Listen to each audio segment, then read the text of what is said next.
lokacin da ka biye maranka, idan abu ya taso maka za ka sadu da ka bi sabon Allah. Duk lokacin da ya taso maka za ka sadu da ka bi. Duk lokacin da sabon Allah ya taso miki za ki sadu da ki bi. To yaushe za ka shirin? Mala'iku ne za su zo su kama ka su gyara ka? Ba.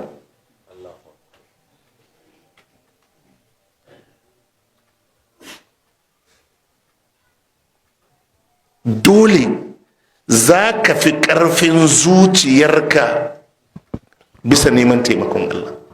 Wa amma man kafa maqama rabbihi, sai ce wa nahan nafsa anil hawa fa innal jannata hiya al ma'awa. Allah ce aljanna ce makomansa.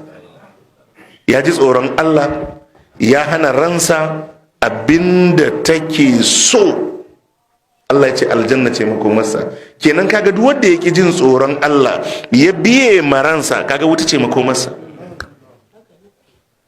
أفرأيت من اتخذ إلهه هواه وأضله الله على علم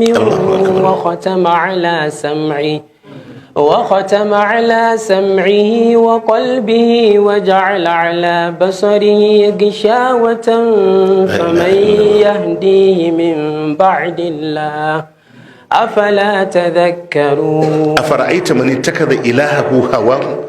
Allah ce baka ga wanda ya riki son zuciyarsa ta dawo abin bautarsa ba. Shi inda ya zuciyarsa ta karkata, in yanzu yana so ya sha wiwi kawai zai tashe ta, in yana so ya tafi wajen fasikancinsa zai tashe ta. Shi duk abin da ta sa shi to yana gaba.